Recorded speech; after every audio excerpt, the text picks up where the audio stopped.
So I've sort of started something in the sense of uh,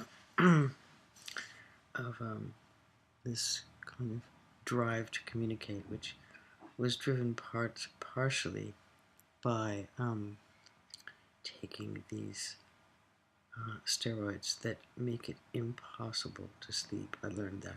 I saw the doctor today, and I've been in this heightened state, very much so, uh, from when the whole thing began, really. And obviously, there's going to be ups and downs and things like that. I still believe that this whole thing is almost like a reinitiation into my own life. But today, so I feel like it's only right that I tell you the news, and I'm sorry that it's so late. My goodness, it's 9:30, and I found this out just about exactly 12 hours ago. So I apologize for that. It's been a pretty intensive day. Whoops. It's been a pretty intensive day. And one of the things that happened is my hair is clean. I wasn't able to actually wash it because I had these kind of rivets and sutures made out of steel that were able to come out today. So that's a tremendous liberation. I feel like a slave whose shackles have been removed. And without a doubt, there was a sense of what this would turn out to be, and in fact, that's what's happened. I found out, and I don't want to go into all of the technical things. I don't even remember all of it, but I don't think I've had a kind of rapport, a natural rapport with a doctor like that in my entire life. He's just utterly lovely.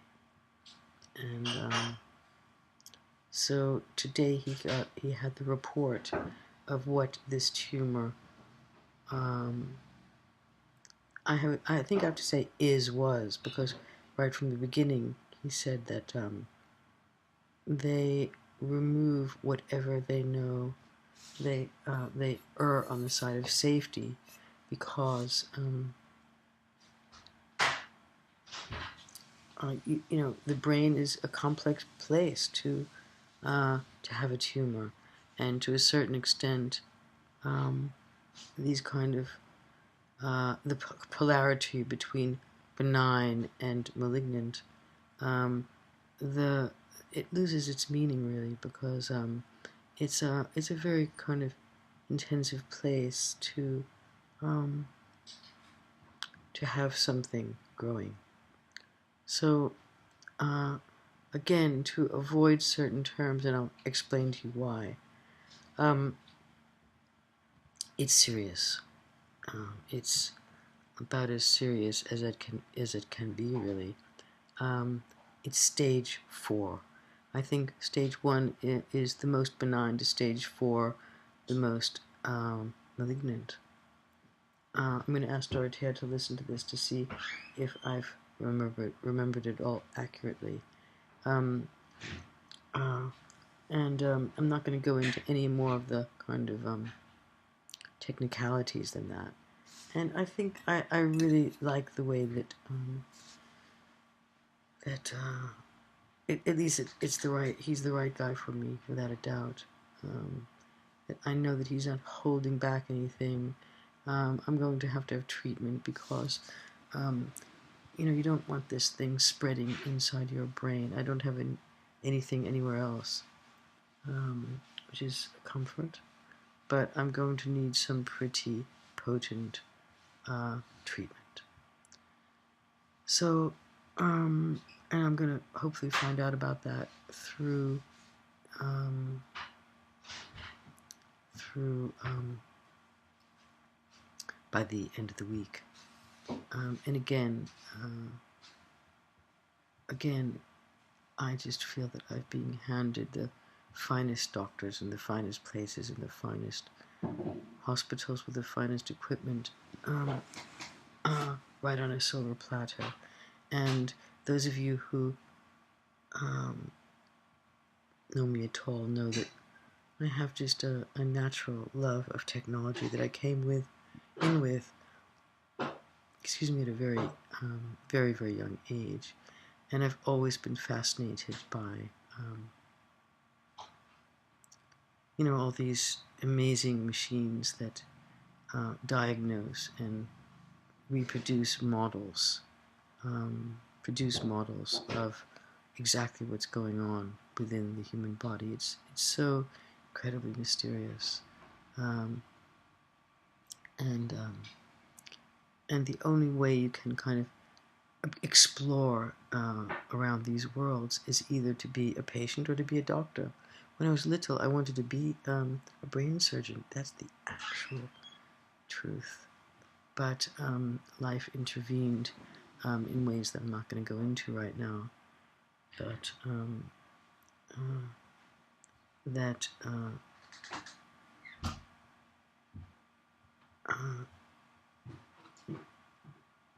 made things work out in a different way. This is a tremendous wake-up call, and I really hope that I'm waking up in a sense. I feel that I have been to a sense of purpose and clarity and connection.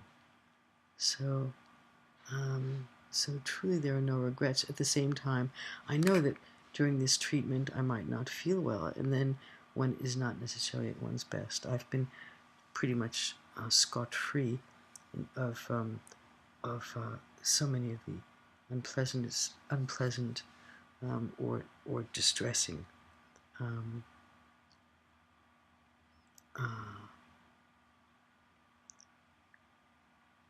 side effects or outcomes.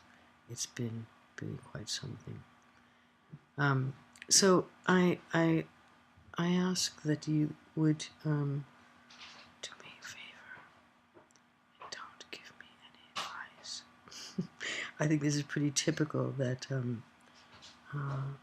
people just want to say, you've got to try this, you've got to try that, and all that. And so far, the way everything has been unfolding has been really extraordinary. And the only thing that's been very difficult is I've major thermostat problems. My body thermostat is completely messed up. And let me just see if I can bounce the light a little bit better. And it's as if I tried to come up with something that might evoke an image of what it, an idea of what it is that happens, and that's why I've been going on and on over about hot water bottles.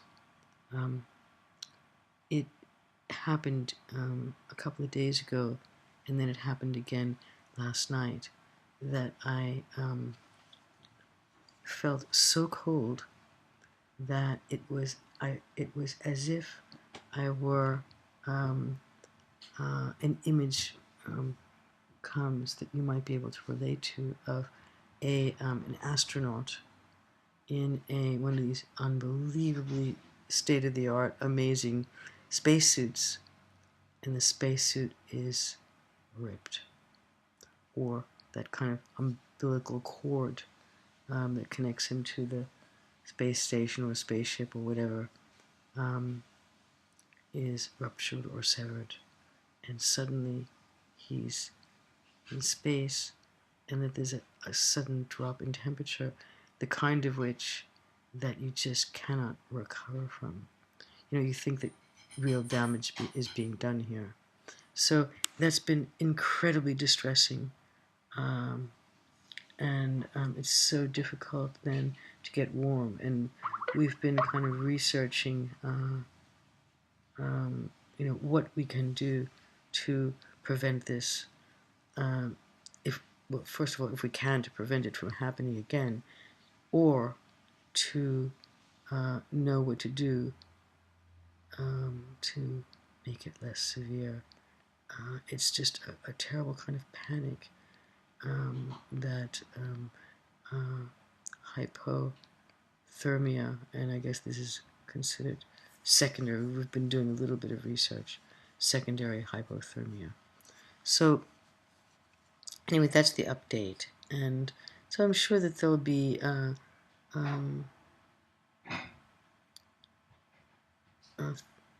the reality of the next kind of point in the road is going to take hold, and one just doesn't know how one can endure some of these things. At the same time, just to tell you where I'm at, and from what I've observed, is that when you have something really severe, like this, then I believe in these very potent, I've observed these very potent conventional treatments, and that the kind of other things are so precious in terms of helping you to endure them. So I really don't know how it's going to be. How can I possibly, except that I'm so similar to my mother in terms of my whole response to medicines, which is very often an over-response. A little bit goes a very, very long way with me. And so we'll see how that goes. And I think that they'll start soon, but I know that my mother had something. And by the way, he said that this kind of thing it's nothing, you didn't do anything wrong. It's not genetic. It's not from using phones. It's just happened.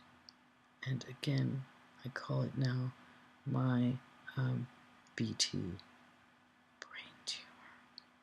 It's my BT and my great awakening.